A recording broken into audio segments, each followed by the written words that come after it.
विश्ववंदनीय महान कारुणिक तथागत अरहंत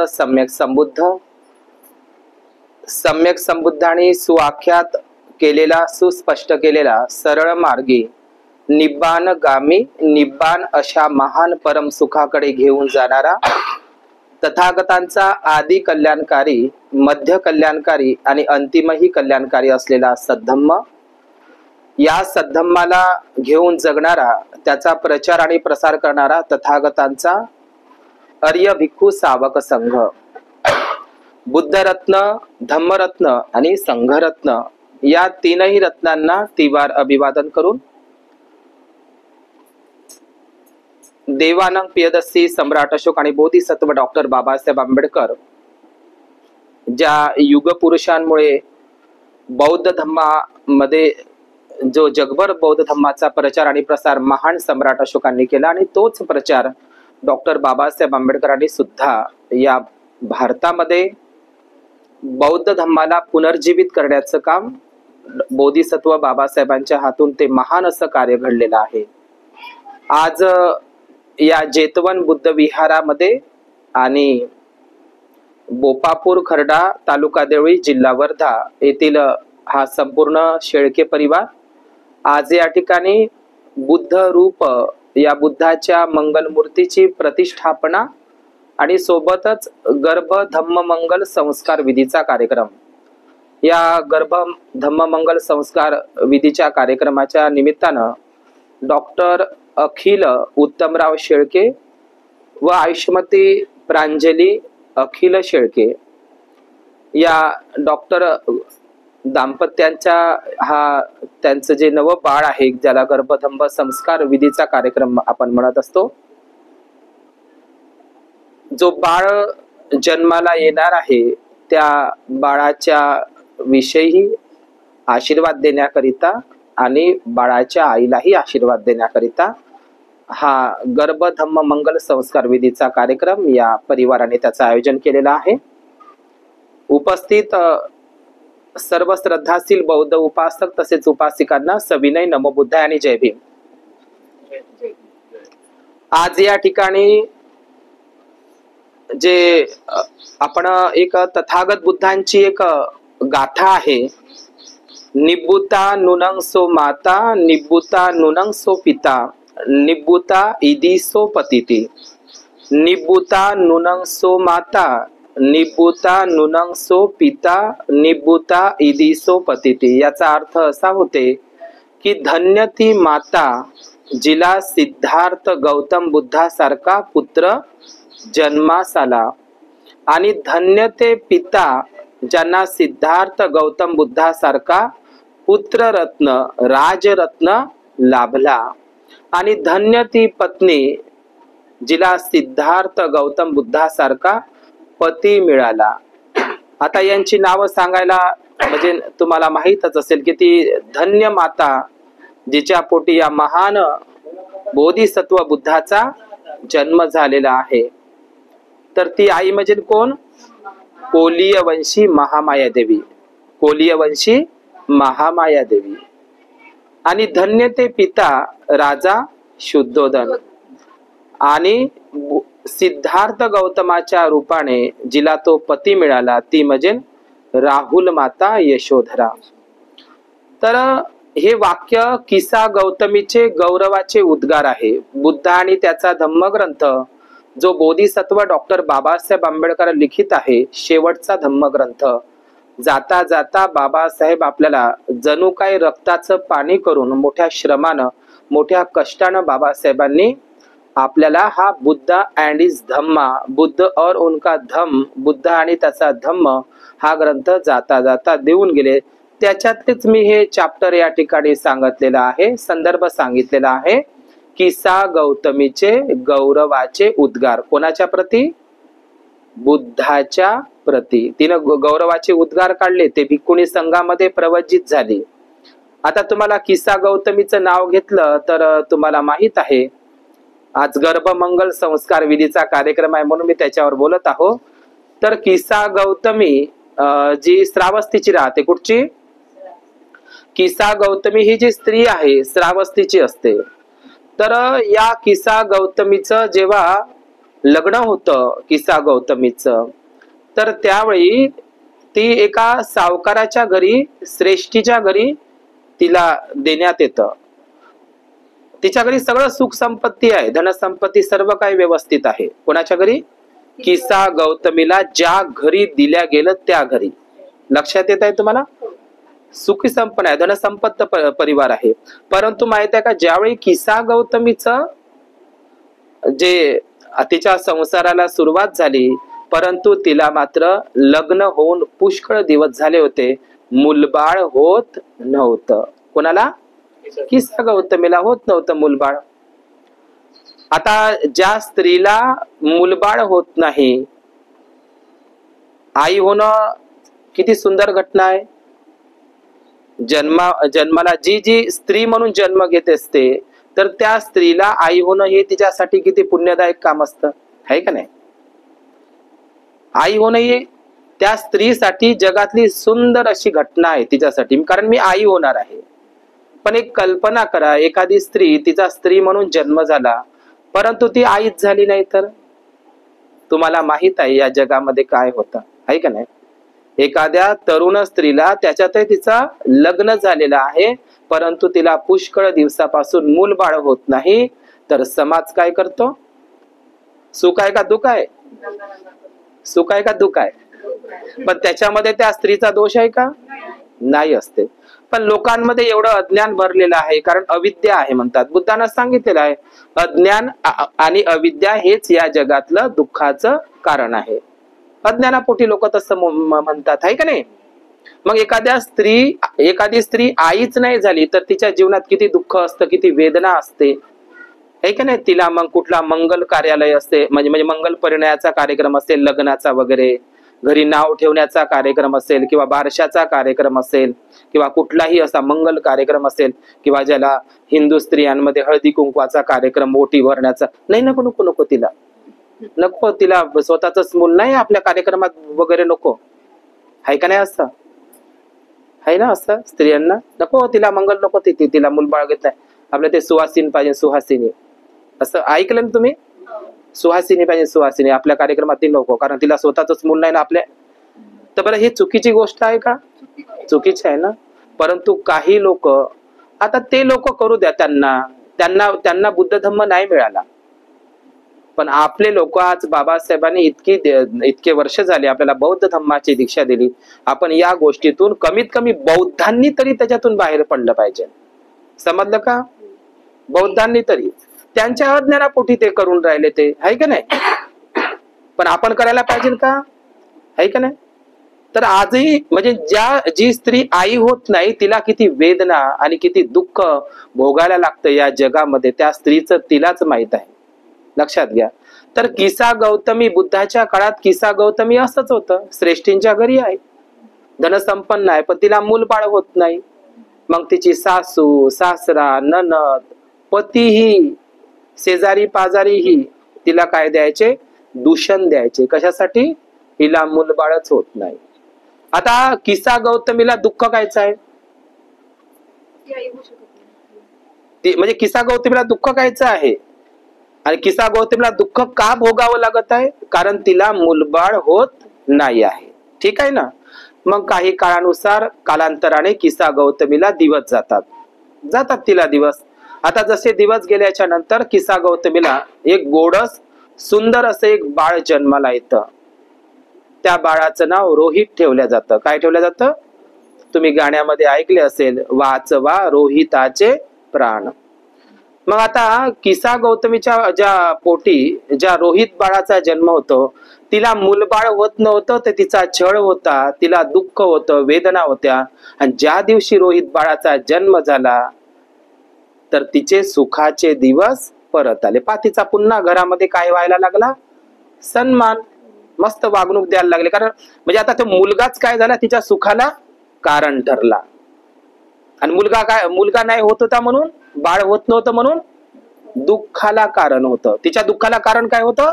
बाळ जन्माला येत नाही म्हणून. आता बाळ जन्माला आलं तर तिचे सुखाचे दिवस आले. म्हणजे बाळ जन्माला आला, तर किसा गौतमीचे सुखाचे दिवस आले. म्हणजे इथं सुखाला कारण कोण ठरलाय? उत्तर द्या. बाळ ठरलेलं आहे. सुखाला कारण ठरलं. आता तिचा मस्त घरामध्ये सन्मान व्हायला लागला किसा गौतमीचा. तिचं नाव किसा म्हणजे काय? किसा म्हणजे क्रिश, बारकी बारकी शरीराची सडपातळ बांध्याची होती किसा गौतमी, म्हणून तिला किसा म्हणजे पुरुष शरीर, सडपातळ बांध्याची, बारकी बारकी.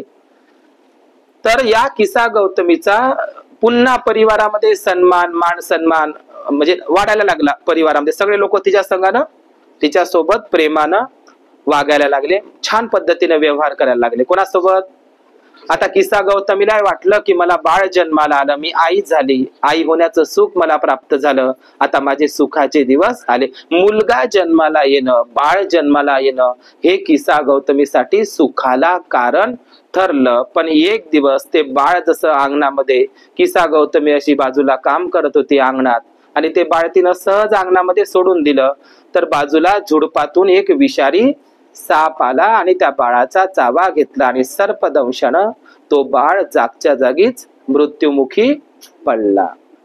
आता किसा गौतमीच्या दुःखाला कारण कोण ठरलं? पुन्हा पहिले बाळ जन्माला येत नव्हतं तर दुःखाला कारण, बाळ जन्माला आलं तर सुखाला कारण, आणि लगेचच तो बाळ मरण पावला तर पुन्हाही दुःखाला कारण. आता तिचे पुन्हा दुःखाचे दिवस आले. सांगा बरं, ही कहाणी खूप लांबलचक आहे, पण आज प्रांजलीचा हा गर्भसंस्कार दिवस आहे म्हणून मी स्त्रीच्या संदर्भात बोलत आहोत.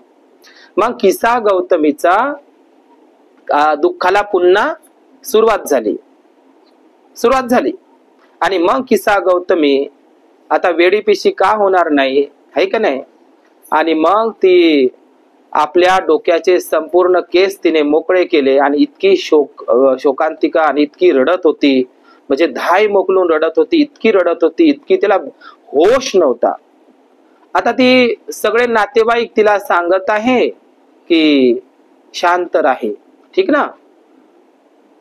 परंतु माहित आहे का, किसा गौतमीचा का नाही विश्वासच बसत नव्हता माझा बाळ मेला म्हणून, है की नाही? कधी कधी तुम्ही एखाद्या गावाला जर गेले असेल तर कधी कधी कोणाचा बाळ मरण पावला किंवा काही झालं, ते आई माहित आहे का काय म्हणते, असं कधी ऐकलं असेल? कुठं मरण पावला तर झोपूनच आहे, आत्ताच दूध पेला, आत्ताच माझ्यासोबत घ्या, ते झोपून आहे, तुम्ही का नाही फालतू रडता, असं म्हणतात का लोक?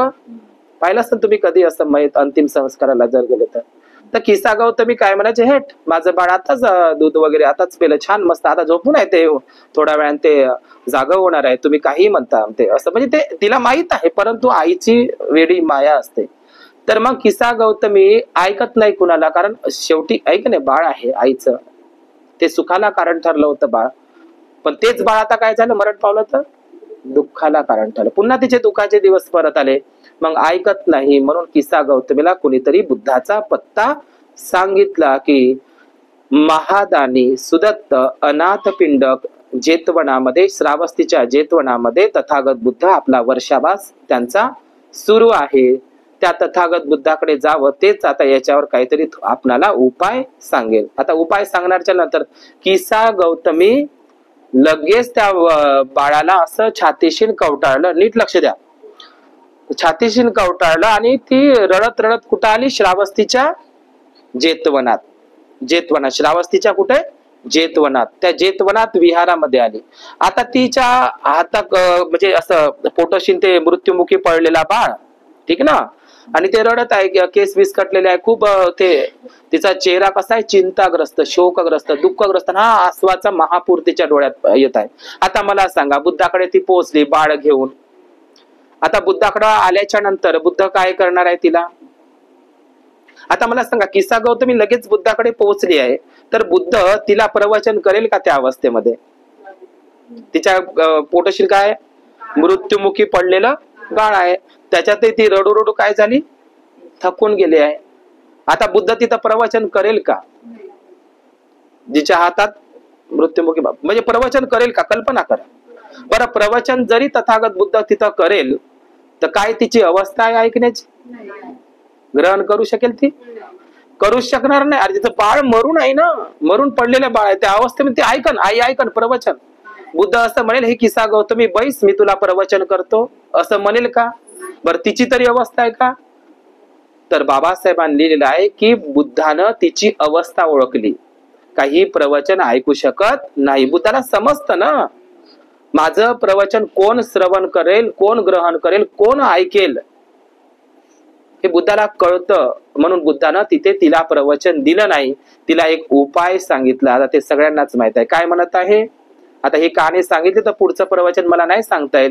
ती बुद्ध किस्सा गौतमीला असं म्हणतात की तू श्रावस्तीमध्ये जा आणि कुणाच्या तरी घरची मुठभर मोहरी घेऊन ये. काय घेऊन ये? मोहरी घेऊन ये. आणि जर तू मुठभर मोहरी आणशील तर ती मोहरी तू आणली माझ्याकडे तर मी तुझ्या बाळाला जिवंत करीन. असं कोण म्हणत आहे? बुद्ध. बुद्ध खोटं तर नाही बोलत आहे नीट. तर बुद्ध खोटे बोलू शकत नाही, कारण बोधिसत्व आहे, ते बुद्ध आहे, जे बोलतात तसे वागतात, है की नाही. बुद्ध कधी खोटं बोलत नाही. पण बुद्ध काय म्हणत आहे तिला, कारण ऐकण्याच्या मनस्थितीत नाही ना ती. मग तिला उपायच सांगा लागेल. कोणता उपाय सांगितला? तू मोहरी घेऊन ये, श्रावस्तीच्या कोणाच्या तरी घरून मुठभर मोहरी घेऊन ये. आता हे एवढंच ना, मोठी गोष्ट काय? मुठभर मोहरी आणल्याच्या नंतर माझं बाळ जर मला मिळत असेल जिवंत तर चांगली गोष्ट आहे. आता ती लगबग जाणार का नाही? पण किस्सा गौतमी थांब किस्सा गौतमी थांबली. अगं तुला मी मोहरी आणायला सांगितली मुठभर, पण तू माझी पुढची गोष्ट नाही ऐकली. तुला मोहरी अशाच घरची आणायची आहे की ज्या घरचं अजूनपर्यंत कोणीही मरण पावलेलं नसावं. हेही ऐक माझी गोष्ट.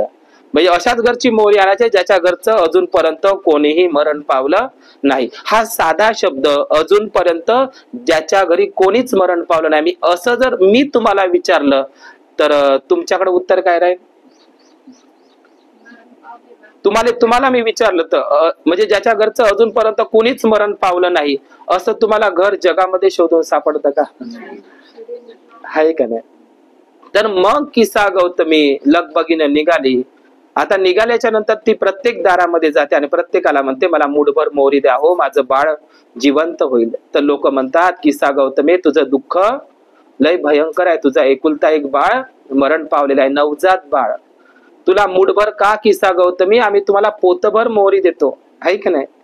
पण म्हणते थांबा जी, तुमच्या घरचं कोणी मरण तर नाही पावलं ना? तर कोणी म्हणते माझी आई मरण पावली, कोणी म्हणतं माझा बा मरण पावला, कोणी म्हणतं माझा भाऊ मरण पावला, कोणी म्हणतं माझी पत्नी मरण पावली, कोणी म्हणतं माझी बहीण मरण पावली. तर सगळ्या घरी तिले कोणते शब्द ऐकायला येते?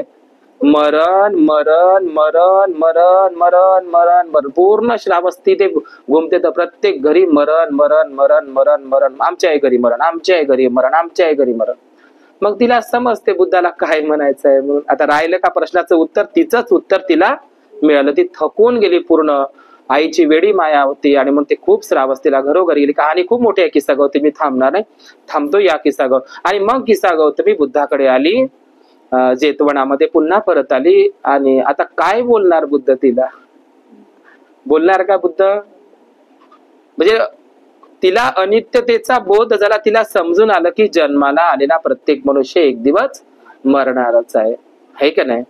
तर बुद्धानं तिला काही नंतर काही मार्गदर्शन वगैरे काही केलं नाही. सरळ ती संघामध्ये तथागत म्हणतात आता मी घरी जर पुन्हा परत गेली तर पुन्हा मात्र ती माझा छळ आणि मला दुःखाचे दिवस आहे. त्याच्यापेक्षा मला तुमच्या भिक्खुनी संघामध्ये प्रवजित करा, भिक्खुनी बना. तिनं आपल्या केसाचे म्हणजे आपल्या डोक्याचे केस, स्त्रियांचा दागिना कोणता आहे? केस, आहे की नाही. सगळ्यात मोठा दागिना कोणता आहे? आता तिनं केस आपले सगळे आणि सगळा जो साज श्रृंगार आहे, अलंकार वगैरे सगळे तिनं त्याग केला. आणि म्हणून तिला वृक्षचिवर म्हणजे भिक्खुनी संघामध्ये थेरी गाथा, एक स्त्रियांचा पहिला जगातील स्त्रियांचा स्त्री मुक्तीचा ग्रंथ थेरी गाथा आहे. प्रत्येक स्त्रियांनी वाचला पाहिजे. थेरी गाथामध्ये किस्सा गौतमी अमर झाली. थेरी गाथा. थेरी म्हणजे काय? भिक्खुनी.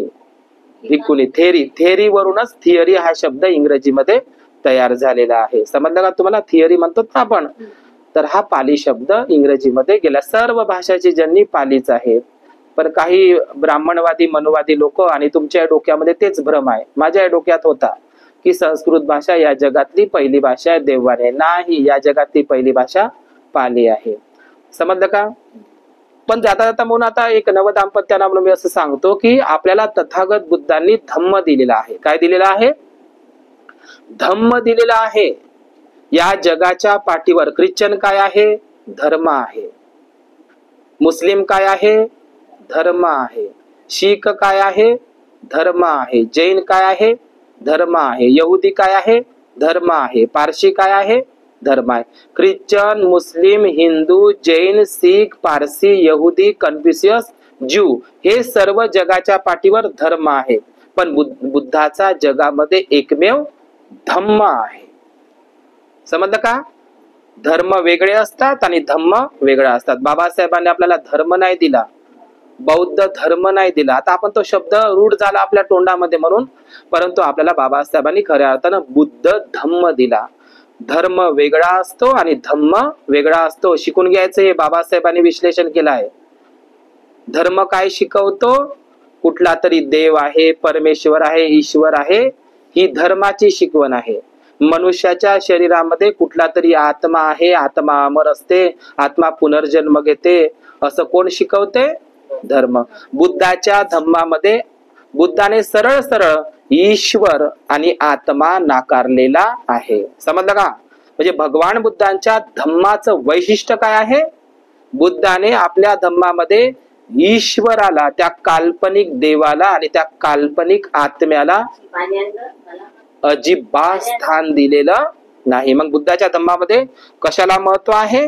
मनुष्य आणि मनुष्याकडे असलेलं मन. म्हणून आता इथं माझ्यासमोर डॉक्टर दाम्पत्य बसलेले आहे का नाही? म्हणजे या जगामध्ये ख्रिश्चन धर्म म्हणते, त्यांचं बायबल म्हणते की मनुष्याच्या शरीरामध्ये कुठला तरी आत्मा असते. इंग्रजीमध्ये त्याला सोल म्हणतात. काय म्हणतात? सोल. सोल म्हणतात इंग्रजीमध्ये. म्हणजे ख्रिश्चन धर्मही आणि त्या ख्रिश्चन धर्माची बायबलही शिकवते की मनुष्याच्या शरीरामध्ये कुठला तरी सोल असतो, आत्मा असतो. आत्मा मरत नाही, अमर असतो, तो नवीन जन्म घेतो. कोण शिकवते असं? ख्रिश्चन धर्म. मुस्लिम धर्म त्यांचा कुराण काय म्हणते? त्यांच्या उर्दू फारसीमध्ये भाषेमध्ये रूह म्हणते. रूह म्हणजे काय होते?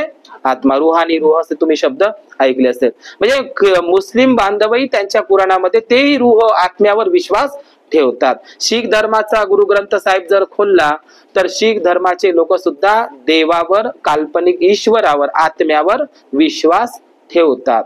जैन धर्म ईश्वराला नाकारतो पण आत्म्याला स्वीकारतो. यहुदी धर्म ईश्वरालाही मानतो, म्हणजे गॉड, तो अल्लाह वगैरे, आणि आत्म्यालाही स्वीकारतो. पण बुद्ध म्हणतात मनुष्याच्या शरीरामध्ये कुठलाच आत्मा नावाची प्रोसेस नाही आहे. कोण म्हणत आहे असं? ख्रिश्चन लोकही म्हणते आत्मा आहे, मनुष्याच्या शरीरावर अमर असते. मुस्लिमही म्हणते, ख्रिश्चनही म्हणते, जैनही म्हणते, शीखही म्हणते, यहुदी म्हणते, पारसी म्हणते, हिंदूही म्हणते. पण कोण म्हणत नाही या मनुष्याच्या शरीरामध्ये आत्मा नसते म्हणून? बुद्ध. मग आहे का नाही जगा वेगळा? धर्म एवढे सर्वजण धर्म हो म्हणते, बुद्ध काय म्हणते? फक्त एकटे नाही म्हणते. आहे का नाही? म्हणून आत्मा नावाची प्रोसेस आणि काल्पनिक देव, ईश्वर आणि काल्पनिक आत्म्यावर विश्वास बाळगणे म्हणजे अधर्म होय, असं बुद्धाने सांगितलेलं आहे. आता मला सांगा बरं, या जगातला हिंदू ब्राह्मणी धर्म कशावर जगते? देव आणि आत्मा याच्यावर असतं त्यांचं चालू आहे का नाही सगळं सत्र? आता ते बुद्ध त्याचं आहे का नाही? बुद्ध ईश्वरही नाकारते, आत्माही नाकारते.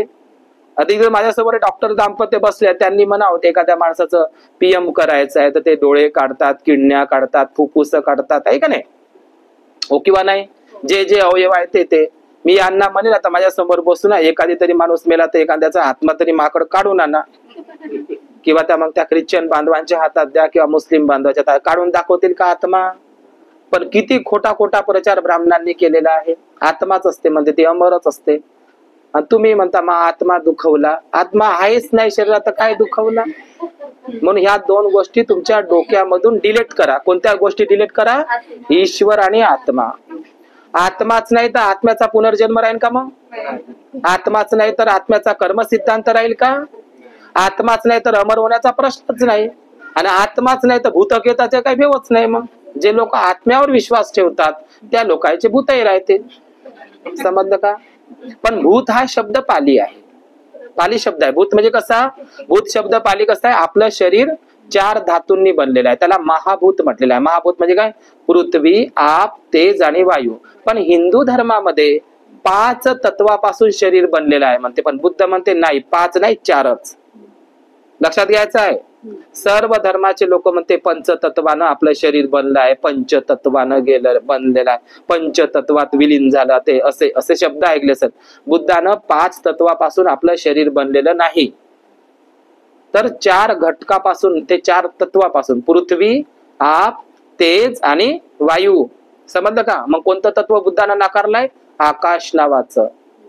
आकाश हे तत्वामध्ये मोडत नाही, ती अनंत पोकळी आहे, अमर्याद पोकळी आहे. आकाश तत्वामध्ये मोडत नाही. इतर सर्व धर्म म्हणते आकाश तत्व आहे, आकाश तत्व आहे, पण बुद्ध म्हणतात आकाश तत्व घटक मध्ये मोडत नाही. 4 घटकापासूनच आपलं शरीर बनलेलं आहे. कोण म्हणत आहे असं? डॉक्टर बाबासाहेब आंबेडकरांच्या बुद्ध आणि धम्मामध्ये बुद्धाने म्हटलेलं आहे. पृथ्वी, आप, तेज आणि वायू किती 4 घटकापासून बनलेलं आहे. आपलं शरीर किती घटकापासून बनलेलं आहे? 4 घटकापासून. मग पृथ्वी नावाचा घटक कुठं आहे? आपलं शरीर बनलेलं आहे पृथ्वी नावाचा घटक. मग पृथ्वी नावाचा घटक कसा? तर एका नव्या जीवाची उत्पत्ती होण्याकरिता, ठीक ना, एका नव्या जीवाची उत्पत्ती होण्याकरता 2, एक स्त्री आणि पुरुष यांची काय असते? आवश्यकता असते. हे कोणी शिकवलं आहे? बुद्धानं इतकं सुंदर विज्ञान शिकवलं आहे. तुम्ही वाचा बुद्ध आणि धम्मामध्ये. म्हणजे एका नव्या जीवाला जर जन्माला घालायचं असेल तर सर्वांना माहित आहे एक स्त्री आणि एका पुरुषाची काय असते? आवश्यकता असते प्रजनन क्रियेसाठी. समजलं का? स्त्रीचे बीजांड आणि पुरुषांचे शुक्राणू. काय लागते? स्त्रियांचे बीजाणू किंवा त्याला बीजांड म्हणतात आणि पुरुषांचे शुक्राणू लागतात. जेव्हा स्त्रियांचे बीजाणू आणि पुरुषांचे शुक्राणू जेव्हा एकत्र येतात तर आईच्या गर्भामध्ये, बुद्ध काय म्हणतात, सुरुवातीला जेव्हा स्त्री आणि पुरुषांचा समागम होतो तेव्हा आईच्या गर्भामध्ये पहिल्यांदा दह्यासारखा गोळा पहिल्यांदा जन्माला येतो. कोण सांगत आहे असं? बुद्ध. दह्यासारखा गोळा. आणि त्यानंतर त्यामधून कलल निघतात. काय निघतात? कलल बाहेर पडतात. त्यानंतर अर्बुद बाहेर पडतं. अर्बुद, कलल, सॉरी असं आहे स्टेप बाय स्टेप. ते अर्बुद असतं दह्याच्या गोळ्यासारखं, मग कलल आणि मग पेशी. काय उत्पन्न होतं आईच्या गर्भामध्ये? पेशी. आणि त्या पेशीचं घन पेशीमध्ये रूपांतर होतं. पेशीच, पण त्या घन म्हणजे काय? ते मजबूत झाल्या पेशी. त्या पेशी काय झाल्या? मजबूत पेशी झाल्या. मग त्यालाच आपण म्हणतो बाळाची सुदृढ वाढ झाली, 9 महिने 9 दिवस झालेले आहे. तर हे जे 2 स्त्रिया, पुरुष आणि स्त्रियांचं जे याच्या माध्यमातून एका नव्या जीवाची उत्पत्ती होत असते. आलं का लक्षात तुम्हाला? तुम्ही बाहेर जा म्हणते. तर एका नव्या जीवाची काय होत असते? उत्पत्ती होत असते. म्हणून आपण हे वैज्ञानिक प्रोसेस समजून घेतली पाहिजे. वैज्ञानिक प्रोसेस समजून घ्या. तर हे 4 धातूपासून आपलं शरीर बनलेलं आहे. नीट लक्षपूर्वक आहे का? मी माझ्या प्रवचनाला विराम देतो. 4 घटकापासून आपलं शरीर बनलेलं आहे. तर कसं बनलेलं आहे? तर मला सांगा, आपण वैज्ञानिक पद्धतीने शिकून घेऊया. मी हा विषय खूप मोठा आहे पण मी सांगणार नाही. मला सांगा, जे स्त्रियांचे म्हणजे एका नव्या जीवाला उत्पत्ती देणारे जे बीजाणू आहे स्त्रियांच्या गर्भामध्ये जे उत्पन्न होतात, ठीक ना, आणि पुरुषांचे शुक्राणू उत्पन्न होतात त्या पुरुषांच्या शरीरामध्ये. तर मला सांगा, हे बीजाणू आणि शुक्राणू कशापासून निर्मित असते? हे बीजाणू आणि हे शुक्राणू कशापासून निर्माण होते? तर आईच्या रक्तापासून, पित्याच्या रक्तापासून. समजलं का? समजलं? म्हणजे हे बीजाणू आणि हे शुक्राणू नव्या जीवाची उत्पत्ती करणारे, तर ते रक्तामध्ये असते. म्हणतो आपण म्हणतो ना, माझ्या रक्ताचा होय, माझ्या रक्ताची होय, असं म्हणतो का नाही? आणि हे रक्त कशापासून बनते? अन्नापासून. समजलं का? म्हणजे आपला जन्म होण्याच्या आधी आपण कुठं असतो? तुम्ही म्हणा किंवा मी किंवा बुद्ध कुठं असतात? आईच्या बीजाणूमध्ये असतात आणि वडिलांच्या शुक्राणूमध्ये असतात. आपण शुक्राणूच्या रूपात, बीजाणूच्या रूपात. त्याच्याही अगोदर आपण कुठं असतो? आईच्या नसा नसातील रक्तामध्ये आणि आपल्या वडिलांच्या नसा नसातील रक्तामध्ये, आणि रक्ताच्या आधी आपण कुठं असतो? अन्नामध्ये. आता काय सांगता येईल? आणि हे अन्न कुठून उत्पन्न होतं? तुम्हाला माहितच आहे, जमिनीतूनच उत्पन्न होतं. म्हणून तर लोक म्हणतात मिट्टी का पुतला मिट्टी में मिल गया. किती मस्त वैज्ञानिक प्रोसेस सांगितली बुद्धानं. आणि हे लोक काय सांगतात, आई वडील जन्माले घालते म्हणते, पण कुठून तरी मी माहितही नाही, कुठून तरी एक आत्मा घुसते म्हणते. असं कोण म्हणते? ब्राह्मणी लोक. मग ते सगळेच लोक, म्हणजे आई वडील ते बाळ ते घालते ते वरतून, पण आत्मा कुठून तरी असा कानातून आहे का, नाकातून आहे का, त्या नागपुडीतून आहे, तर आपल्याला ते माहित नाही. असं कोण सांगत आहे? असं ब्राह्मण वर्ग सांगते. पण बुद्धाने किती मस्त, म्हणजे आहे का तुमचा विश्वास पटते काय? किती वैज्ञानिक प्रोसेस मांडलेली आहे. म्हणजे आईच्या बीजाणूमध्ये, वडिलांच्या शुक्राणूमध्ये, हे शुक्राणू बीजाणू कशापासून बनतात? रक्तापासून. रक्त कशापासून? अन्नापासून. अन्न मातीतून. किती मस्त प्रोसेस आहे, किती साधा सोपा आहे बुद्धाचा जन्म. मग पृथ्वी धातूपासून, या 4 धातूपासून आपलं शरीर बनलेलं आहे. तर पहिला धातू लक्षात घ्या, पृथ्वी धातू. मग कोणता पृथ्वी धातू समजायचा? पृथ्वी धातू कोणता समजायचा? तर आपल्या शरीरावर असलेलं संपूर्ण मांस हे पृथ्वी धातू. तुमच्या शरीरामध्ये संपूर्ण असलेला हाडांचा सांगाडा, पिंजरा नाही का तो, ते हाड, तुमच्या अंगावरचं मांस, तुमच्या दोन्ही हाताचे, दोन्ही पायाचे आणि डोक्याचे, दाढीचे, मिशीचे, हे सगळे केस कशामध्ये आले? पृथ्वी धातू. हे होय पृथ्वी धातू. आहे का तुमच्याकडं? माझ्याकडे आहे, तुमच्याकडे आहे, बुद्धाकडे होता. ह्या झाला पृथ्वी धातू. म्हणजे आपल्या शरीराचे हड्ड्या, मांस, नख, हातापायाचे, दाढी, मिशीचे, सगळे डोक्याचे केस, हे कशामध्ये येते? पृथ्वी धातूमध्ये. आता जल धातू म्हणजे काय? तर जल धातू म्हणजे काय? आपल्या शरीरामध्ये संचारित असलेलं रक्त हे जल धातूमध्येच येते. आपली थुंकी कशामध्ये येते? जल धातूमध्येच मोडते. ठीक आहे ना? आणि ते तुम्ही मूत्र जे लघवी करतो आपण, हे की नाही, ते मूत्र कशामध्ये मोडते? जल धातूमध्ये. पंखा बंद आहे, आता माझ्या बारीक बारीक छिद्रातून घाम पडला, हाय काय आहे? जल धातू आहे. आणि पुरुषांचं वीर्य हे सुद्धा काय आहे? जल धातूच आहे. समजलं का? समजलं का तुम्हाला हे? तर याला हे जल धातू आहे का नाही तुमच्याकडं? माझ्याकडे आहे, सर्वांकडे. तिसरा धातू आहे म्हणते बुद्ध, अग्नि धातू. अग्नी म्हणजे काय? माणूस मरण पावला तर त्याचं शरीर कसं पडते? थंडगार. याचाच अर्थ काय? त्याच्या अंगाला हात लावून पहा तुम्ही शरीराला, मृत झालेल्या व्यक्तीला, तर त्याच्या शरीरात, त्याचं शरीर कसं पडलेलं असतं? थंडगार. म्हणजे त्यातली हीट, उष्णता कुठंतरी गेली आहे. म्हणजे तो मरण पावलाय, म्हणजे हीट काय झाली? मृत्यू बरोबर नष्ट झालेली आहे. समजलं तुम्हाला? म्हणजे त्याचा अंग काय पडलाय? थंडगार पडलेला आहे. म्हणून आपल्या शरीरामध्ये जे तुम्ही अन्न सेवन करता, अन्न सेवन केलं त्याला बारीक बारीक कोण करते? अंदर उष्णता आहे का नाही आपल्या शरीरामध्ये? हीट आहे म्हणून ते हीटच पचवते. मला सांगा, लहान लहान लेकरं दिवसभर जेवत राहतात, जेवतात का नाही? आई मला जेवण दे ना ग, जेवण दे ना ग. तर आपण म्हणतो लहान लहान लेकराला लयच भूक लागते असं म्हणतो का नाही? तर लहान लेकरू आणि जे तरुण अवस्थेमध्ये खरोखर भूक लागते. त्याला कारण काय असते? आपल्या पोटामध्ये एक वात समजा, एक काय असते? अग्नी धातू असते. तर ते जास्त प्रज्वलित राहते. जसं आता हे मेणबत्ती आहे, सारखंच राहील का? कमी कमी होईल का नाही? तर अशी मेणबत्तीच समजा ना आपल्या पोटामध्ये, अग्नी धातू सारखी. मग हे मेणबत्ती जशी डिमडिम होते तशीच आपला अग्नी धातू काय होते? पोटातला कमी होते. म्हणून म्हातारे लोकायला जास्त भूका लागत नाही. आणि त्याने प्रयत्न केला जबरदस्तीने जेवायचं, त्याला पचत नाही. याचा अर्थ त्याची अग्नी धातू काय होते? जसं जसं वय होते तसं तसं अग्नी धातू कमी होत जाते, डिमडिम होते. समजलं का तुम्हाला? म्हणजे हीट, उष्णता काय होत जाते? कमी कमी होत जाते. समजलं का? जे तुम्ही अन्न सेवन करता आणि पाणी पिता, अन्न तर तुम्ही गरम जरी खाल्लं असेल तरी ते गरम होऊनच बाहेर पडतं. बरं, अन्न तुम्ही सुगंधित खाल्लं, किती मस्त अन्नाचा वास सुटला होता, पण ते दुर्गंधी येऊन बाहेर पडते. तर पहा बरं, उलटच आहे का नाही? आता पाणी तर चांगलं जारचं पेलं बापा, बिस्लरीचं पेलं, पाणी लयच मस्त पेलं, पण त्यानं तरी चांगला रंग घेऊन यावं का नाही? ते गरम गरम तर येऊनच राहिलं, म्हणजे गरम होऊन राहिलं ते. म्हणजे ते मल आणि मूत्र सुद्धा कसं ते बाहेर पडत असताना गरमच राहते. म्हणजे याचा अर्थ काय? आतमध्ये काय आहे? उष्णता, अग्नी. समजलं का? बरं, तर आता ते मूत्र बाहेर पडावं पडा, पण एक पिवळा कलरच घेऊन येते. बापू कसा मुतते तेलाची दार, लोक म्हणत होते. बरं, त्याचा दुर्गंध येते. तर बुद्धाचं खोटं आहे का? आपलं संपूर्ण शरीर अंदर बाहेर दुर्गंधीचं घर आहे. म्हणून हिंदू धर्मामध्ये, ते हिंदू धर्मातली गोष्ट नाही, सुत्त निपातामध्ये एक भाग आहे, जरा सुत्त आणि विजय सुत्त. कोणतं? जरा सुत्ता आणि विजय सुत्तामध्ये सांगितलंय 9 छिद्राचा फोड आपल्या आणि हिंदू धर्मातील लोकांनी ते आरतीमध्ये बसवलाय. 9 खिडक्याचा डोर, 9 खिडक्याचा डोर, त्यात डोर म्हणजे दरवाजा. आपल्या शरीराला एकूण 9 दरवाजे आहे, मोठे मोठे. बारीक बारीक तर छिद्र आहेच, त्याच्यातून घाम पडते, तो घामही दुर्गंधच आहे. म्हणून बुद्धानं सांगितलंय कायोची गुच्छो सकलो दुगंधो. दुगंध म्हणजे काय? दुर्गंध. आपल्या शरीरात अंदरही काय आहे? दुर्गंध. आणि बाहेरही काय आहे?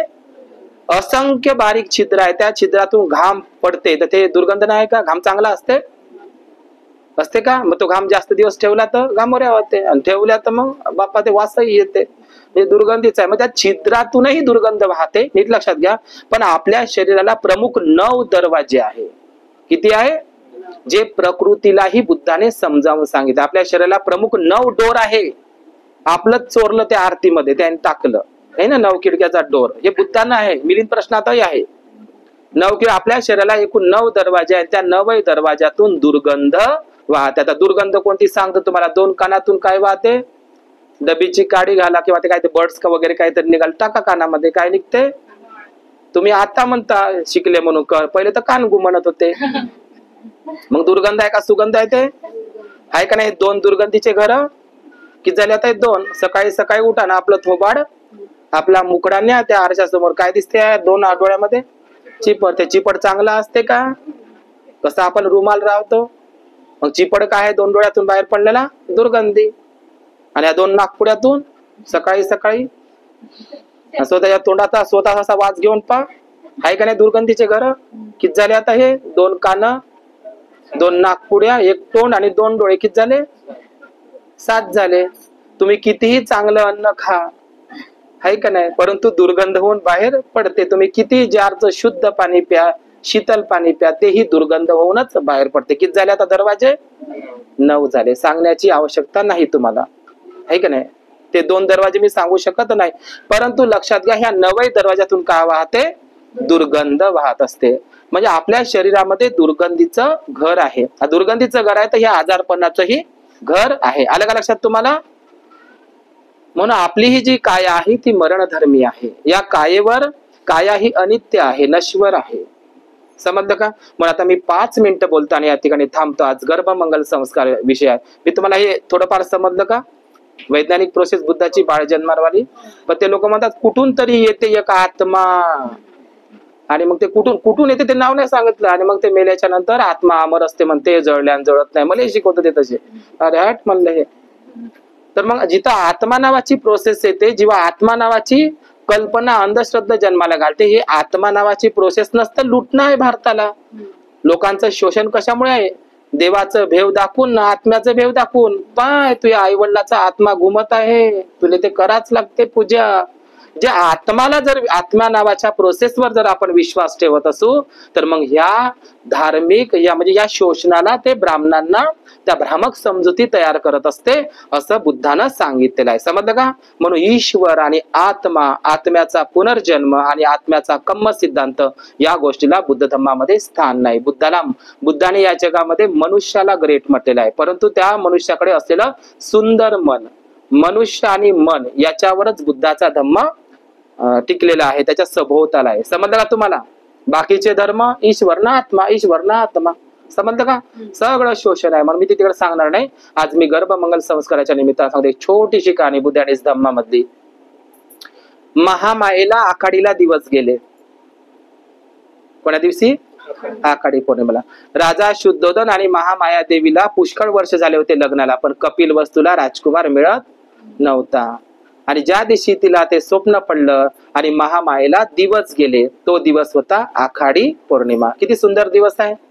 आणि आपण स्त्रियांना नेणं अन्न करतो पहिल्या आखाडीला. ही परंपरा नष्ट करा, ती हिंदू बांधवांची आहे, आपली नाही. समजलं का? पहिल्या आखाडीला म्हणजे आखाडी पौर्णिमेला महामायेला काय गेले? गर्भधारणा झाली. मग आपल्यासाठी पवित्र आहे का नाही? बरं झाली महामाया तिला दिवस गेले, तर जगाला बुद्ध दिसला. स्त्री किती महान असते, असते का नाही? महान आहे का नाही स्त्री? तर महामायेला दिवस गेले, तो दिवस कोणता आहे? आखाडी पौर्णिमेला. सकाळी सकाळी उठली ती आखाडी पौर्णिमेला आणि राजा शुद्धोधनाला ती गुड न्यूज सांगितली की मला दिवस गेले. मस्त आनंद झाला, कारण लय होते पुष्कळ दिवस झाले होते महामाया देवीला आणि राजा शुद्धोधनाला मुलबाळ होत नव्हतं. बुद्ध आणि धम्म ग्रंथामध्ये असं लिहिलं आहे की 10 महिने चमत्कार नाही, आता 9 महिने 9 दिवस, काही तर 7 दिवसातच. तर बुद्ध आणि धम्मामध्ये 10 महिने जसं तेलाचा दिवा म्हणजे भरलेला, बाबासाहेबांनी शब्द लिहिलाय, तेलाचा दिवा जसा काठोकाठ भरलेला असावा,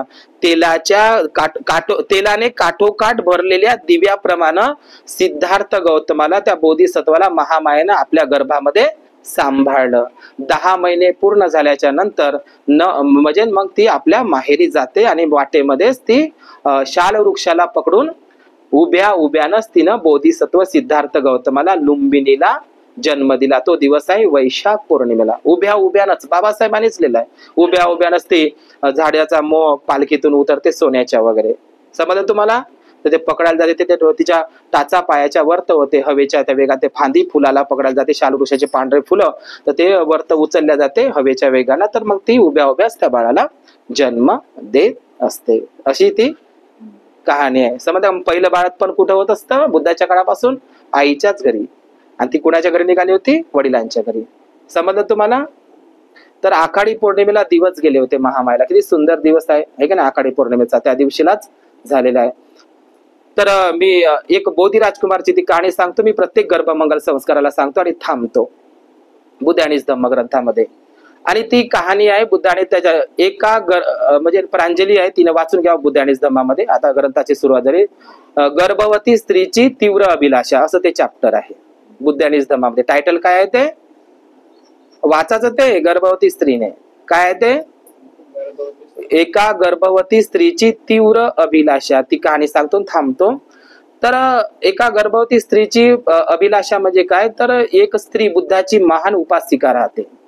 ती सकाळ संध्याकाळ बुद्धाकडे प्रवचन श्रवण करणं, ग्रहण करणं तिला खूप आवडतं. ती नेहमी बुद्धाच्या सेवेमध्ये राहायची, संघाच्या सेवेमध्ये तिला राहायचं आवडत होतं, तिला जाणं येणं, बुद्धाकडे ती नेहमी जायची श्रावस्तीला.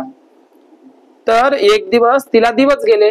काय गेले, कहाणी लांब लचक आहे पण मी छोटीशी सांगेन, ज्यांना समजायचं ते अर्थ समजतील, ठीक आहे ना.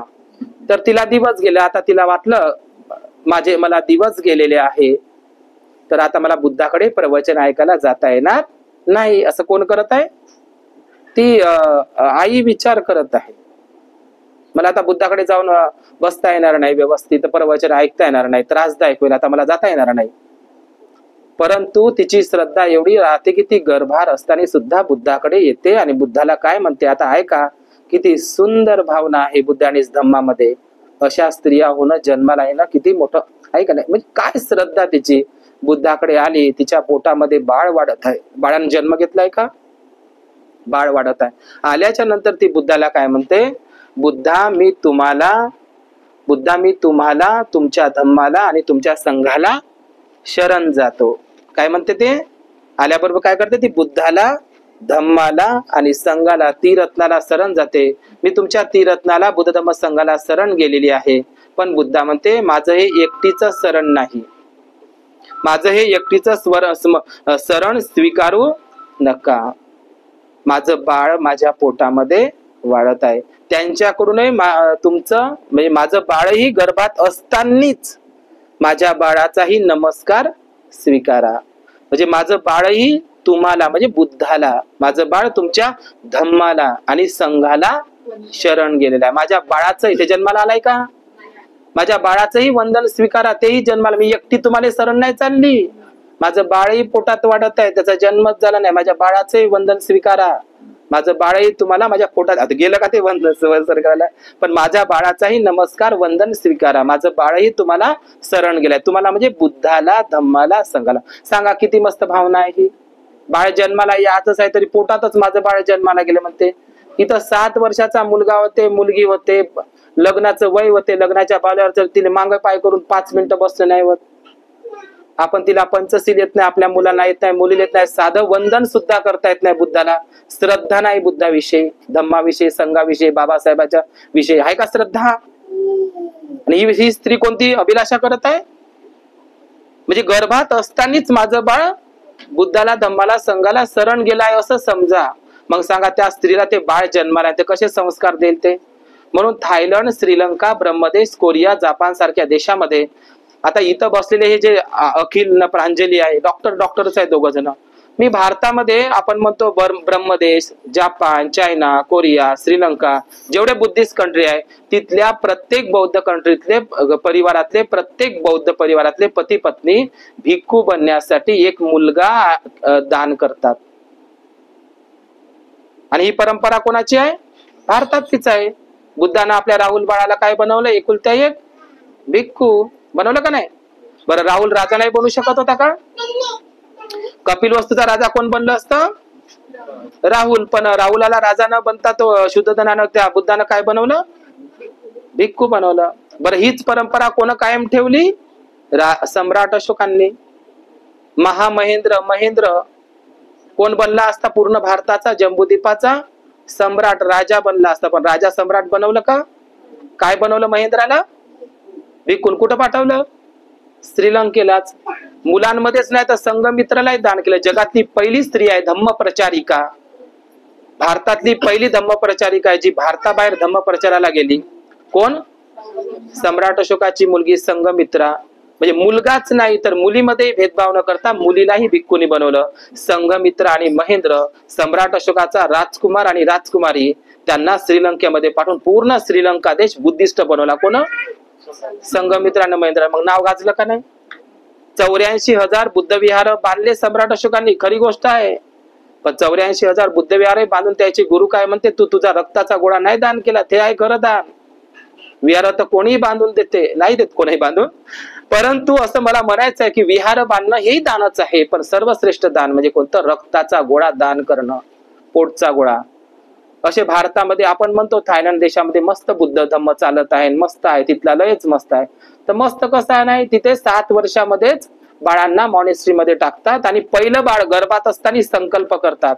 भारतामध्ये असे एकही पती पत्नी नाही, आहे का नाही?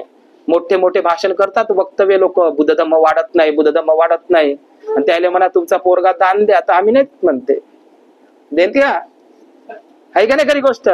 तर भारतामध्ये बुद्ध धम्म लयास का जात आहे आणि का वाढत नाही? त्याला कारण आहे इतर बौद्ध कंट्रीमध्ये, इतर बौद्ध, त्याला तिकडे जाऊ द्या, इतर बौद्ध कंट्रीमध्ये तिथली उपासिका, जसं आता प्रांजली आणि तुम्ही दोघा, तिथले आई वडील पहिलेच पोटामध्येच बाळ असताना संकल्प करतात.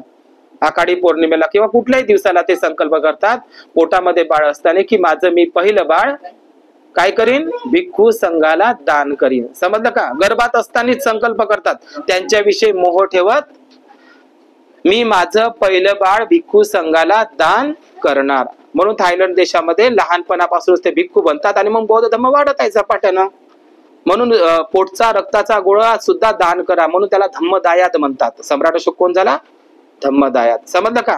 तरी आता भारतामध्ये तसं होत नाही, पण आहे, होईल हळूहळू ते लोक. पण पोटचा गोळा दान करणं म्हणजे किती महान काम आहे, भिक्खू जीवन देणं, आहे का नाही? म्हणजे बाबासाहेबाच्या धम्म कार्याला गतिमानता आणण्यासाठी एका भिक्खूची गरज आहे. सध्या वर्षावासामध्ये विहारात भिक्खू भेटत नाही ग्रंथाला, वर्षावासाला. त्याला कारण काय? कारण भिक्खूच नाही. तर भिक्खू भेटन कसा? मी त्या विषयाकडे जाणार नाही. म्हणून मुलं सुद्धा आपण दान केली पाहिजे. समजलं का? तो संकल्प आई वडिलांना करावा. ठीक ना?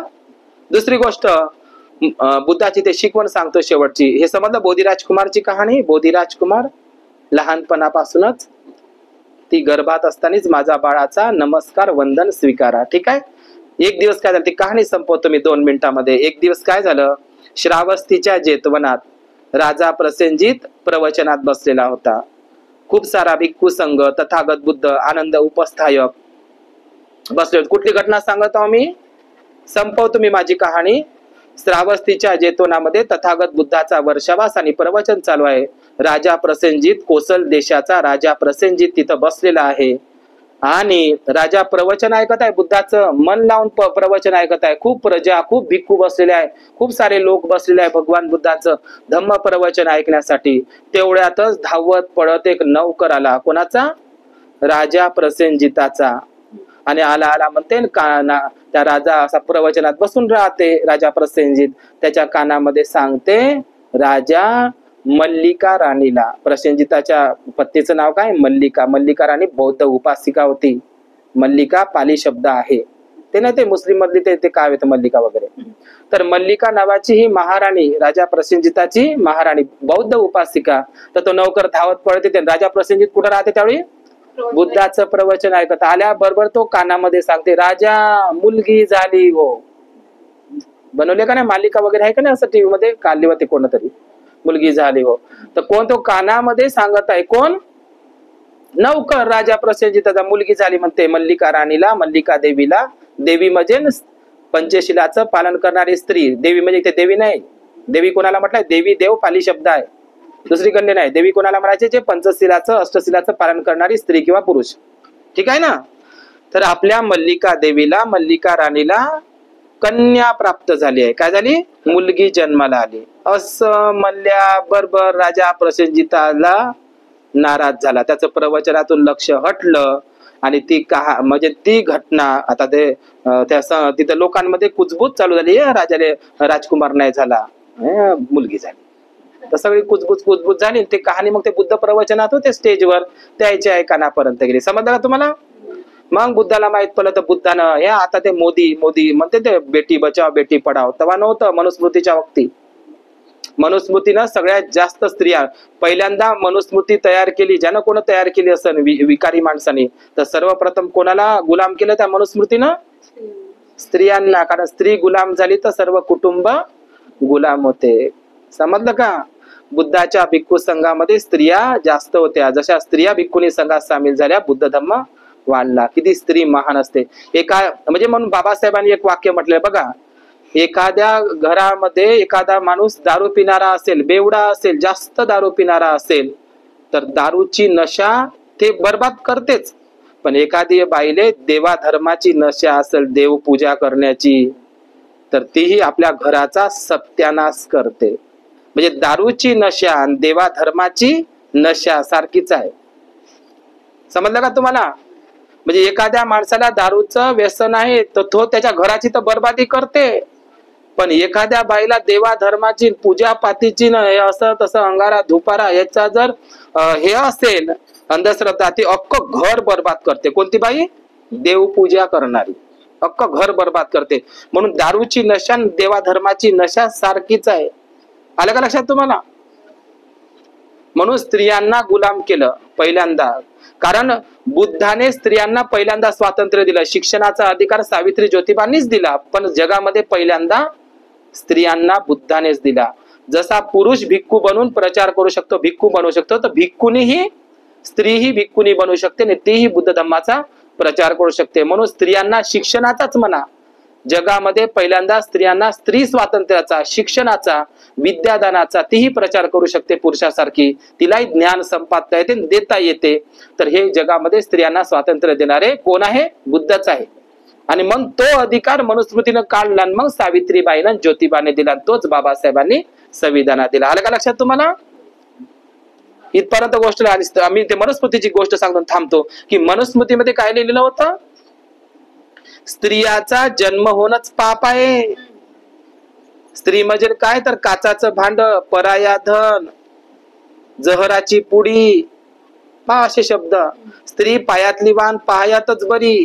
समजलं का. स्त्री म्हणजे नरकाचं द्वार असं म्हणून. आणि मनुस्मृतीमध्ये सगळ्यात जास्त घाण माहिती का काय लिहिलं आहे, म्हणून बाबासाहेबांनी जाळली मनुस्मृती. काय लिहिलेलं आहे, स्त्रियांचा जन्म तर पाप आहेच, पण स्त्री म्हणून जर एका स्त्रीनं जन्म घेतला तर लहानपणी तिनं आपल्या म्हणजे लग्नाचं वय होतपर्यंत तिनं पुरुषाच्या धाकात राहायचं. म्हणजे वडील जरी असेल, तो तिचा पिता जरी असेल पालन पोषण करणारा, तिनं आपल्या वडिलाच्या धाकामध्ये राहायचं किंवा लग्न होतपर्यंत. आहे का नाही. आता आपण स्त्री पुरुष आपण म्हणतो संविधानानं समता दिली. पोरगा 9 वाजेपर्यंत झोपून राहिला तर चालते, ऐक नाही. पोराबाराची जात वय आई वडीलच म्हणते, भेदभाव. आणि आपण संविधान मानतो. आणि मुलगी नाही, तिने लवकर उठावं, मागून जेवावं, भांडे घासावे, ऐक नाही. आणि तिला पटकन उठलं पाहिजे बाईच्या जातीनं, काहून पोराच्या जातीनं. आणि पोरगा 12 वाजेपर्यंत बाहेर थांबला तिकडं टप्पोरी तर चालते, पोराबाराची जात. पोरगी उशीरच काहून झाला, आहे का नाही. साध्या आपण म्हणतो बाबासाहेबांच्या स्त्री पुरुष आहे का नाही. स्त्रियांना बंधन आहे का नाही आपल्यामध्ये, आहे का नाही. स्त्री पुरुष समता आहे का आपल्याच घरामध्ये नाही, आपण दुसऱ्याला सांगायला सुटतो. आपल्या घरापासून स्त्री पुरुष समता चालू करा. समजलं का तुम्हाला? तर मनुस्मृतीचा पहिलं बंधन आहे स्त्रीला, नीट लक्ष द्या 5 मिनिटांमध्ये. पहिलं बंधन आहे, लहानपणी तिनं पित्याच्या कब्जात राहायचं. लहानपणी कोणाच्या? पित्याच्या, बोलू नका, पित्याच्या कब्जामध्ये राहायचं. आणि लगीन झाल्याच्या नंतर, म्हणजे लहानपणी पित्याच्या कब्जात राहायचं. पिता म्हणजे कोण आहे? पुरुषच आहे, एक मर्दच आहे ना तो. कोण आहे? मर्दच आहे, पुरुषच आहे. आणि लगीन झाल्याच्या नंतर तिनं कोणाच्या? नवऱ्याच्या कब्जात राहत, म्हणजे तोही पुरुष. आणि म्हातारी झाली ती स्त्री तर मग पुन्हा मुलाच्या कब्जामध्ये. समजलं का? मग म्हातारा नाही का, आई कोणाच्या कब्जात राहील? मग मुलाच्या. सून जर कजाग असेल तर मग तर काय पाच काम नाही. बरं, मुलगा चांगला असला तर ठीक बाबा. म्हणजे लहानपणी तिनं कोणाच्या धाकात राहायचं? वडिलाच्या. लग्न झाल्यावर पतीच्या, नवऱ्याच्या. आणि म्हातारी झाल्यावर पुन्हा मुलाच्या धाकामध्ये. मुलगा लातानं देव का हातीनं देव? मग त्याच्यामध्ये त्यानं पाय लातीनं हातानं द्यासाठी जन्माला घातलं का आपण त्याला? कसंही देव. मग ते कसं म्हणजे काहून? समजलं का तुम्हाला? मला सांगायचं काय, मनुस्मृतीमध्ये बघा कसं घाण लिहिलं म्हणून बाबासाहेबांनी जाळली. म्हणजे स्त्रीनं गुलामीतच जन्म घ्यायचा, गुलामीमध्येच जगायचं आणि गुलामीमध्येच मरायचं. समजलं का? आणि प्रत्येक स्त्रीला शिक्षण नव्हतं. ब्राह्मण स्त्रीलाही मनुस्मृतीनुसार शिक्षण नव्हतं. पण बाबासाहेबांच्या उपकारामुळे मनुस्मृती जाळली आणि संविधान दिलं. आज महिला राष्ट्रपती झाल्या, प्रत्येक पदावर गेल्या. काय त्यांचे ड्रेस, काय बापा ते काही का नाही, सगळं बदललं. किती मोठं बाबासाहेबांचं योगदान आहे. जे 33 कोटी देवी देवता एका बाजूला फेकून द्या त्यांना, जे ते करू शकले नाही ते डॉक्टर बाबासाहेब आंबेडकरांनी केलं आहे. हे इच्छा बाजूची नाही केलं नाही, तिलाही दया आली नाही. ऐकले? कधी एखादी चुनरी 9 दिवसातली तुमच्या अंगावर? ऐकले? म्हणून सावित्रीबाई फुलेनं सांगितलं आहे, नवसानं जर लेकरं होत असतील तर नवरा करायची गरज नाही. पण काही लोकांना वित्तूबाबाच्या नवसानं लेकरं व्हायला लागली. एवढे अंधश्रद्धेतले आपले लोक आहे. त्याच्या गणपतीनं आणि देवीनं होते ना आपल्या वित्तूबाबानं, त्याच्यात आपल्यात काय फरक राहिला? एक बाय म्हणे वित्तूबाबाच्या नवसाचं म्हणे, आणि मग ते निघालं गांजा ओढणार बाबा. मग त्याच्यात नवसा चांगलं निघाले पाहिजे. बाबासाहेबाचा टाय कोट बूट घालावला, त्याला नागडं तिथंच सोडायला पाहिजे, त्या टाकड घातला. म्हणजे आपल्या धर्मामध्ये अंधश्रद्धा आहे का नाही? बाबासाहेबांपेक्षा वित्तूबाबावर जास्त लोकांची श्रद्धा आहे. आमच्यासोबत झगडे करतात बापा लोक. बाबासाहेब बुद्धापेक्षा आम्ही वित्तूबाबाला मानतो. तिकडच नागडच ठेवणं पोराले. तर बाबासाहेबांनी 22 प्रतिज्ञा दिल्या का नाही आपल्याला?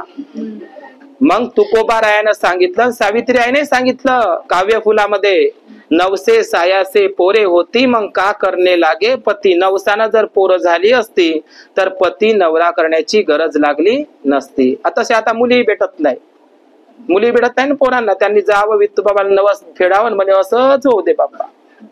तर अशा पद्धतीची परिस्थिती आहे. म्हणून हे मनुस्मृतीचे बंधन मिळाले म्हणून आज हाही परिवार डॉक्टर झाला. प्रांजली काय झाली? डॉक्टर झाली. म्हणजे मनुस्मृतीमध्ये एवढं लिहून होतं. काय लिहून होतं? भाजी कायची करायची. आताही काय बाय म्हणते, माणसाने विचारल्याशिवाय नाही. काहून? म्हणजे इथपर्यंत बारीक, पण इथपर्यंत म्हणजे भाजी कायची करायची हो, म्हणजे हेही विचारायला लागते. पण आता म्हणते हेही विचार मी करीन माझ्यानं. म्हणजे असं होतं. म्हणजे मालकाच्या पुरुष प्रधान संस्कृतीमध्ये भाजी कायची करायची हो, नाही केली तर ते ताट फेकून मारत होते, लाता बुक्याना मारत होते. स्त्रियांना भोग वस्तू होतं, खिलौना. त्याच्यासाठी पुतली होती. ब्राह्मणासाठी भोग वस्तू आहे, ते वापराची वस्तू. समजलं का? असं होतं. सांगण्यासारखं खूप आहे. मनुस्मृतीनं स्त्रियांना किती गुलाम केलं. म्हणून बरं झालं सावित्री माई, अरे अरे काय तिचं योगदान. स्वतःच मुलबाळ नाही झालं तिला, होत नव्हतं असं नाही, पण तिनं यशवंत नावाचं मुलगा दत्त घेतला, त्याला डॉक्टर बनवलं. आहे का नाही? सावित्रीबाईनं स्वतःच मुलबाळ होत नव्हतं असं नाही, त्यांना झालं असतं, पण आपल्या मुलांमध्ये अंतर होईल म्हणून त्यांनी बाळ होऊ दिलं नाही स्वतःच. दुसरं त्या काशीबाईचं ते यशवंत, त्याला डॉक्टर यशवंत फुले असं नाव ठेवलं. समजलं का? आणि हेच यशवंत नाव आपल्या बाळासाठी, पहिल्या बाळासाठी बाबासाहेबांनी आणि रमाईला निवडलेलं होतं. समजलं तुम्हाला? मी कहाणी सांगत होतो तुम्हाला, मुलगी झाली हो. तर आता ते मोदी म्हणते मुलगी वाचवा, मुलगी, ते त्या शब्द घसला होता, बेटी बचाव बेटी पटाव असं काहीतरी मोदीच्या तोंडात सगळ्यांना ऐकलं होतं. आहे का नाही? तर बेटी आहे का, पण त्या तोंडात जीभ घसरली होती. ठीक आहे ना? तर मुलगी वाचवा ह्या जगातील मंत्र बुद्धाने दिलेला आहे. मग राजा प्रसेनजीत त्या प्रवचनामध्ये सांगतात, तिथे जाहीर प्रवचन करतात, जगामध्ये मुला मुलीमध्ये भेदभाव करू नका. ही आत्ताची शिकवण नाही, ही बुद्धाची शिकवण आहे. मग राजा प्रसेनजिताला काय म्हणते, हे राजा प्रसेनजित, कारण त्यांना काय झाली होती राजा प्रसेनजिताला कन्या रत्न. मग बुद्ध त्या जाहीर प्रवचन करतात सगळ्याला, हे राजा, हे प्रसेनजित राजा, मुलामध्ये मुलीमध्ये भेदभाव करू नको. समजलं का? मुलगा झाला असेल तर लोक म्हणते कुळाचा दिवा, कुळाचा दिवा इकडे दिवा लावून राहिला आहे का नाही. काही काही बाया म्हणते नाही झालं असतं तर बरं झालं असतं. आम्ही काही काही गावाला जातो ना, तिचं पोरग गंजेड निघालं, दारुड निघालं, अलाल निघालं, तर त्या बाया काय म्हणते, बनतेजी नाही झालं असतं ना तर बरं झालं असतं जी, मी वांजोटी राहिली असती. तर काहून नाही, हे जन्माला घालून काय दुखणं जन्माला घातलं म्हणते. बाबा लोक, तूच तर म्हणलं पेढे वाटले, आनंद झालता तुला, बाळ झाला होता तर पेढे वाटले बंद्या गावभर. तर कायच म्हणे ते आनंद, हे दुखणं जन्माला घातलं म्हणे. दुखणं म्हणजे बाळ जन्माला घालणं सुखही आहे, पण हे असं निघालं तर संस्कार नाही भेटत, दुखणं. आई वडिलांना तर असंच आहे का नाही, आहे का नाही. म्हणून संस्कार द्या आपल्या बाळाले जन्मल्याबरोबर. नुसते वाढदिवसच नका करते, वाढ म्हणजे काय, त्याच्या गुणांमध्ये वाढ करा. नुसतं मा बाळाले लाल तेल हे ते तर शरीराच्या ते करावं आई वडिलांनी, परंतु आपल्या बाळाला लहानपणी वंदना शिकवा, त्याला छानपैकी बुद्ध धम्माचे संस्कार लावा. राहुल बाळ 7 वर्षामध्ये, नागसेन 7 वर्षामध्ये, विशाखा 7 वर्षामध्ये, शिवली 7 वर्षामध्ये, असे उदाहरण तुम्हाला 7 वर्षाच्या वयामध्येच आपल्या बाळांना संस्कार लावा. समजलं का तुम्हाला? तर बुद्धानेच या जगाला सांगितलं, मुलामध्ये आणि मुलीमध्ये भेदभाव करायचा नाही. राजा, मुलगा राजा बनू शकते तर मुलगी बनू शकते का नाही? आजच्या युगामध्ये बाबासाहेबांच्या संविधान बदलात पुरुषही राष्ट्रपती बनते तर महिलाही, मुलगा असेल तर तोही राजा बनते ना, राणी बनू शकते, झलकारी सारखी, नागनिका देवी सारखी राणी बनू शकते, आहे का नाही. तर असं होऊ शकतं. म्हणून मुला मुलीमध्ये भेदभाव करणं बौद्ध धम्मामध्ये नाही. समजलं का? आणि माहेरची साडीमध्ये आपण ऐकलं बापा, ते ऐकण्यात सगळं म्हणजे एखाद्या स्त्रीला मुली मुली होत असेल तर आता विज्ञानानं सिद्ध केलं, तर यांना सांगण्याची गरज नाही बापा, हे दोनही डॉक्टरच आहे. एखाद्या स्त्रीला मुली मुली होत असेल तर याच्यामध्ये कोणाचा दोष सांगते, जा तुम्ही टेस्टिंग कराले. कोणाचा दोष सांगते? एखाद्या स्त्रीला मुली मुली होत असेल तर त्या स्त्रीचा दोष नाही, डॉक्टर सांगते की ते गुणसूत्र बरोबर जुळले नाही तर त्याच्यामध्ये पुरुषांचाच दोष असतो. म्हणजे मुली मुली होणं याच्यामध्ये त्या स्त्रीचा दोष नसतो, तो कोणाचा असतो?